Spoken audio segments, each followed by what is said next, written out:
Hello everyone, welcome back to our YouTube channel. हम continue कर रहे हैं म्यूचुअल फंड सीरीज और पिछली दो वीडियोस में हमने देखा था इक्विटी म्यूचुअल फंड एंड उनके टाइप्स के बारे में।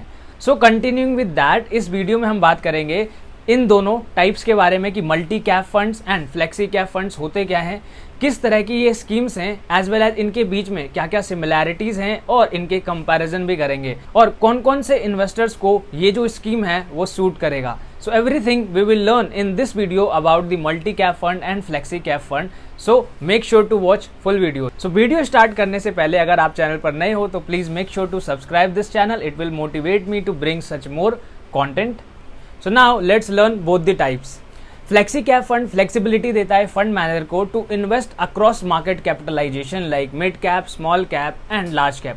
मार्केट कैपिटलाइजेशन के बारे में आपको समझना है तो इससे पिछली वीडियोस को आप जा करके देख सकते हो, उसका लिंक मैं आपको आई बटन पर दे दूंगा। सो इस स्कीम में फंड मैनेजर के पास में फ्लेक्सिबिलिटी होती है कि उनको जैसी अपॉर्चुनिटी मिलती है तो वहां पर वो एलोकेशन बढ़ा देते हैं, वेयर एज दूसरी जगह पर एलोकेशन कम कर देते हैं।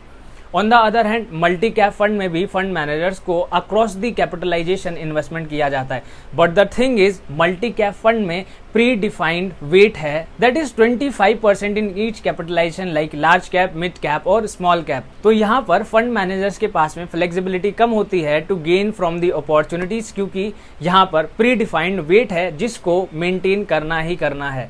सो ना हमने ये समझ लिया कि ये टाइप्स होते क्या हैं। बेसिकली पहले जो था वो सिर्फ और सिर्फ मल्टी कैप फंड होता था and that was operating like a flexi cap fund. वहां पर पहले कोई कैप नहीं होता था 25% का। So in that case majority of the fund managers क्या करते थे कि जितना पैसा होता था उसमें से मेजर अमाउंट जो होता था वो इन्वेस्ट होता था large cap and small portion in the small cap and mid cap. So इसको देख करके ये कैप जो है वो लाया गया था रिसेंटली और इसके साथ में ही फ्लेक्सी कैप फंड को भी इंट्रोड्यूस किया गया था। देखो फ्लेक्सी कैप फंड ना सिर्फ और सिर्फ नाम है, मैं आपको बता दूं मेजॉरिटी ऑफ दी फंड्स जो होते हैं वो अपना पैसा मेजरली लार्ज कैप फंड्स में इन्वेस्ट करते हैं और देयर इज स्मॉल पोर्शन जो मिड कैप और स्मॉल कैप में इन्वेस्ट होता है। वेयर अगर हम मल्टी कैप की बात करते हैं तो मिनिमम 25% का जो वेट है वो आपको मेंटेन करना पड़ेगा across market capitalisation and over and above that आप और ज्यादा पैसे जो है वो इन्वेस्ट कर सकते हो अपनी फ्लेक्सिबिलिटी के हिसाब से, बट मिनिमम आपको 25% तो इन्वेस्ट करना ही पड़ेगा। सो हमने ये डायनेमिक समझ लिया कि ये टाइप ऑफ इन्वेस्टमेंट्स वर्क कैसे करता है, तो हमने ये समझा कि किस तरह का इन्वेस्टमेंट यहाँ पर होता है। सो नाउ हम समझते हैं कि कौन से इन्वेस्टर को कौन सा स्कीम सूट करेगा। सो अगर आपको रिस्क कम चाहिए और रिटर्न स्टेबल चाहिए तो आप फ्लेक्सी कैप फंड में इन्वेस्ट कर सकते हो। जैसे मैंने आपको बताया कि फ्लेक्सी कैप फंड का जो मेजर अमाउंट होता है वो इन्वेस्ट होता है लार्ज कैप स्टॉक्स में और बहुत कम अमाउंट जो होता है वो आपका इन्वेस्ट होता है स्मॉल कैप और मिड कैप में। तो यहाँ पर आपको डाइवर्सिफिकेशन मिलता है एज वेल एज आपको यहाँ पर एक स्टेबल रिटर्न देखने को मिलेगा जो कि मेजरली आएगा from the large cap fund. On the other hand जो लोग थोड़ा ज्यादा रिस्क ले सकते हैं उनको मल्टी कैप में इन्वेस्ट करना चाहिए।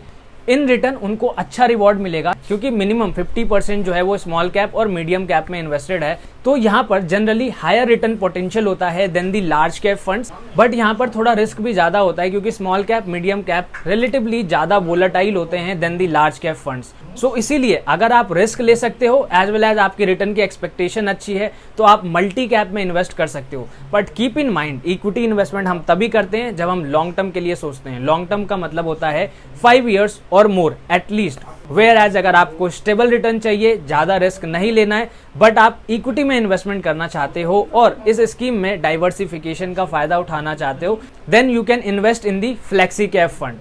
So this is the major difference between these two schemes. So that's it about the multi cap fund and flexi cap fund. मैंने आपको क्रक्स बता दिया है। So now you have gained better understanding of these two funds. और अगर आपको इन दोनों में से कोई एक स्कीम चूज करना है then I would suggest कि अगर आप थोड़ा रिस्क ले सकते हो, invest in the multi cap fund for long period of time. यहाँ पर आपको अच्छा रिटर्न मिलेगा then any other equity mutual funds. So thanks for watching. अगर वीडियो आपको इन्फॉर्मेटिव लगी तो शेयर विद योर फ्रेंड्स और चैनल पर नए हो तो make sure to subscribe this channel.